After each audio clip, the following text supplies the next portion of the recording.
Howdy y'all, welcome back to the Ncas News. My name is Javier and welcome to Spirit Week. Let's go and take some look at some pictures.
Don't forget, we still have more Spirit Days left. Wednesday is Switch It Up Day, Thursday is Throwback Day, and Friday is Black and Silver Day. So show up and show out with creativity and school spirit. Well, I got a snake in my boot. Just a reminder, the PSAT is coming up on October 10th and 11th for all 9th, 10th, and 11th grade students. So make sure you take it.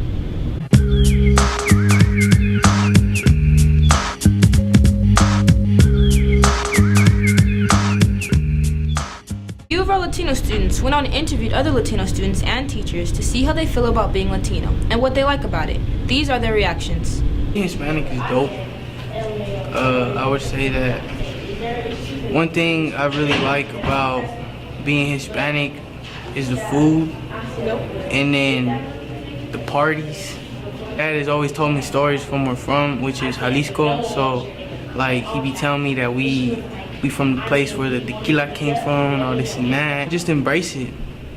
I think everybody should embrace their heritage and where they're from. Me siento orgulloso de pertenecer a la cultura latina, a la cultura hispana. Creo yo que nuestra cultura tiene mucho que dar al resto del mundo. Hermosas danzas, la comida es estupenda en todo el país, en los países hispanos. I like that we have a ton of culture. I love our music. I love that we're family oriented. And I love that we are really good dancers and that our music rocks. I also like that we have gorgeous tan skin and we can show it off. But the thing that I like the most about being Mexican or Hispanic is that we are all so close, yet we are all different, but even with the differences, we all come together because we all know that love is the core center of our culture. Love and acceptance. Proud to be who I am and really proud of my culture. I think that the United States has a long way to go to really help the Latinos in this community feel welcome. I feel great. I love my culture. I really love that I got to grow up with the best food, great music, love for family. I just love it. I feel very fortunate, very proud of being Hispanic. I've been lucky enough and blessed enough to grow up speaking both languages, English and Spanish. The food is great. This is Suicide Prevention Week, so some of our students wanted to use the news to take the time to acknowledge this serious matter. Please be respectful and use this as a platform for informing as well as learning. This month is dedicated to suicide prevention, so we should take the time to acknowledge it. Suicide is the 10th most leading cause of death in the U.S. alone. Every 40 seconds, an American commits suicide, and annually worldwide, 1.6 million people die due to suicide every year. So let's take a look at some of the possible signs of suicidal thoughts and tendencies. Some common signs that someone will often display when experiencing suicidal thoughts are pulling away from friends and family, an odd focus on death, getting their affairs in order, such as making a will and saying goodbye to people as if they'll never see them again. Some common misconceptions about suicide include people who talk about committing suicide but don't actually do it. Almost all people who commit suicide leave behind some clarifying note, even if it's indirect. Anyone who tries to commit suicide actually is experiencing some sort of mental disorder, the most common being depression. Some possible ways to help a suicidal person are to talk to them, disempower the stigma of suicide, get professional help, help locate a treatment facility, and even remove potential means of suicide such as pills, knives, razors, and even or firearms.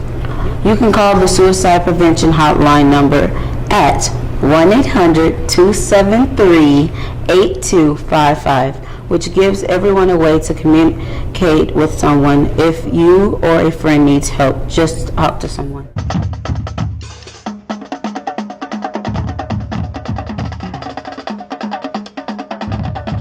On Saturday the 23rd, we had a successful 5K event at our school. This is the first one that the Montbello community has had and are hoping to continue each year afterwards. There are many people who took time from their Saturday afternoon for running and walking to help raise support for more healthy food options in our Montbello community. We also had student representatives from our school at our booth helping to inform the community about us, while also giving out NCAS swag.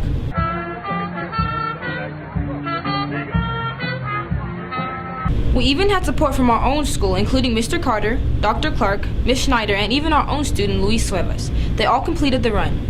There were also many great performances there, including students. We had the Montbello Drumline with the cheerleaders, the NCAS Jazz Band, and other local artists that showcased their talents. Oh yeah, that's the chapstick.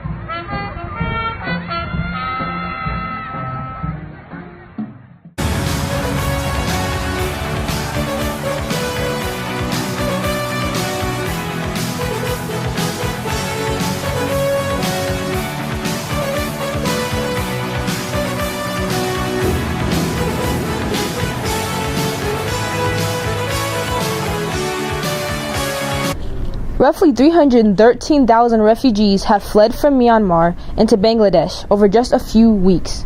A group known as the Rohingya, a Muslim ethnic minority, are fleeing persecution from a mostly Buddhist Myanmar. Once they reach Bangladesh, they find cramped quarters made with bamboo and plastic sheeting. Although when they reach Bangladesh, they may only take few of their possessions and still deal with lots of misery, they say that what they left behind was worse. There were reports of violent acts against them, including murder and arson. Myanmar has refused access to human rights investigators, so the current situation cannot be fully assessed. Many people can agree based on the facts, however, that this is a prime example of ethnic cleansing. Over 80 people were arrested in St. Louis streets after they angrily protested the acquittal of ex-police officer Jason Stockley, a white cop on trial for murder in the shooting death of a black man. Authorities said the protesters attacked police, broke windows, and flipped over trash cans. Protesters returned the following night and locked arms a few streets from the previous night's protest. One participant said that the protests were mostly silent and only means to help in the disparate killings of black citizens at the hands of police. Though the Stockley incident happened 3 years before the Michael Brown incident, the unrest in Ferguson renewed interest in the case. Officials say Sunday night's demonstration began peacefully and erupted in violence after nightfall. On August 28th, a group of white teens in the town of Claremont, New Hampshire, attacked an 8-year-old biracial boy. The boy's mother said that after the older white boys put a rope around their own necks, they told the boy that it was his turn. This was an attempted lynch. The boy got on a picnic table, put the rope around his neck, and one of the teenagers pushed him. He was left hanging. None of the teens helped him. The victim's 11-year-old sister, who was there at the time, recorded the events to their mother. Even before this, 5 football players in Creston, Iowa, were wearing KKK hoods, burning a cross, and waving a Confederate flag. One of the students was apparently holding a rifle.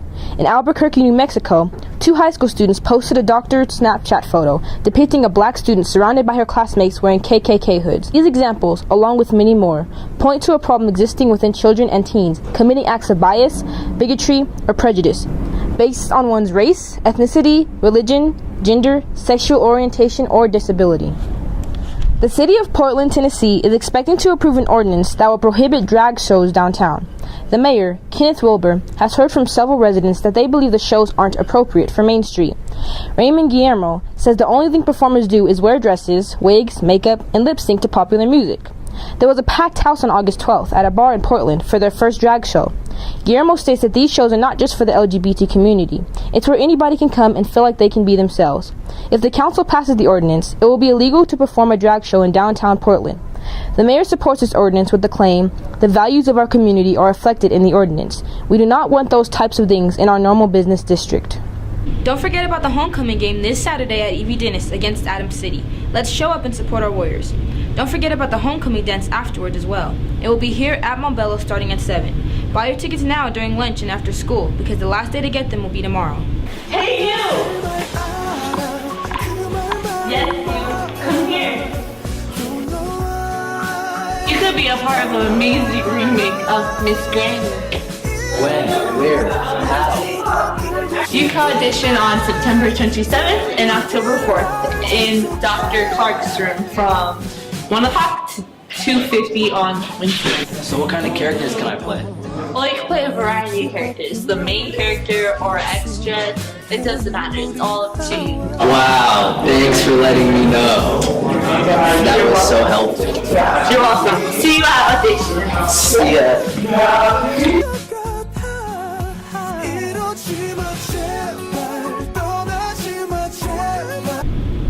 Would like to recognize that the NCS News have been doing a poor job on recognizing the visual arts program. So let's take a moment to go downstairs and see what's going on in Miss Wiley's visual arts classes.